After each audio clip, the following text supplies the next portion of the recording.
મહારાષ્ટ્રથી પિતાની સારવાર કરવા સુરત આવેલા પરિવારના દીકરા સાહિલ પરદેશીની નવી સિવિલના તબીબોએ ઉગારી જમણા પગની ઘૂંટણની ઢાંકણીનું જટિલ સફળ સર્જરી કરી નવી સિવિલ હોસ્પિટલના ઓર્થો વિભાગના તબીબોની ટીમને મોટી સફળતા મળી છે।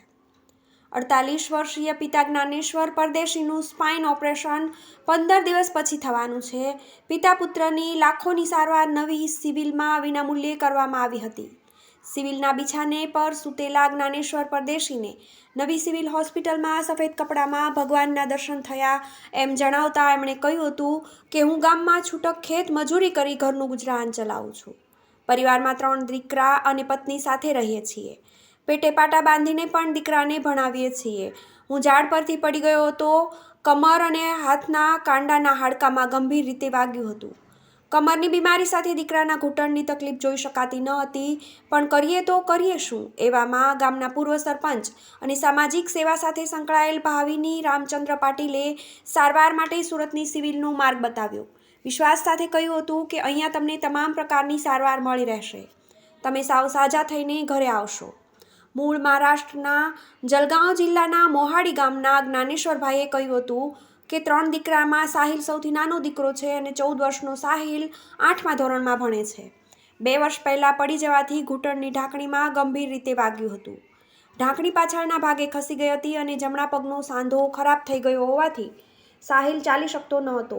ચાલતા ચાલતા પડી જવાતું એટલે વિચાર આવતા આમની આખી જિંદગી બીજા સહારે જીવન જીવવું પડશે। મને સ્પાઇનની તકલીફ હોવાથી બેસી કે કામ કરી નહોતો શકતો, એટલે સારવાર અર્થે સુરત નવી સિવિલમાં આવવાનું થયું, એટલે સાહિલ પણ સાથે આવ્યો હતો। વધુમાં પરદેશીએ કહ્યું કે સિવિલમાં મારી તપાસ કરતા તબીબોએ દીકરાને જોઈને કહ્યું કે આમને શું થયું છે, તો દીકરાના પગની તપાસ કરતાં જાણવા મળ્યું તમારી સારવાર સાથે સાહિલના જમણા પગના ઘૂંટણની ઢાંકણીનું ઓપરેશન પણ કરવું પડશે, તે પણ પગભર ચાલતો થશે તેવો સફળ પ્રયાસ કરીએ। મને સિવિલના તબીબો પર વિશ્વાસ હતો કે જે પણ કરશે તે સારું જ કરશે। અંતે શુક્રવારે 4 કલાક ઓપરેશન કરી સ્ક્રૂ બેસાડીને ઢાંકણીને મૂળ જગ્યા બેસાડવામાં મોટી સફળતા મળી છે।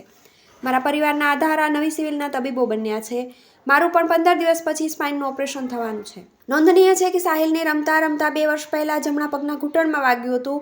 સમય જતાં જમણા પગનો સાંધો ખરાબ થઈ ગયો હતો, તેમજ ઘૂંટણથી પગ ત્રાંસો થઈ ગયો હોવાથી ચાલી શકતો નહોતો અને થોડું ચાલે એટલે પડી જવાતું હતું અને અસહ્ય દુખાવો થતો હતો। આ પ્રકારની બીમારી 1 લાખ વ્યક્તિઓમાં 2-5 કેસમાં જોવા મળે છે અને આ સર્જરી પ્રાઇવેટમાં 1.5 થી 2 લાખ કે 5 લાખ રૂપિયાનો સુધીનો ખર્ચ થાય છે, જે નવી હોસ્પિટલમાં વિનામૂલ્યે થઈ રહી છે। સામાજિક સેવાભાવી ભાવિની રામચંદ્ર પાટીલે ગામમાં જરૂરિયાતમંદને આર્થિક રીતે તેમજ રક્તની સહાય કરે છે।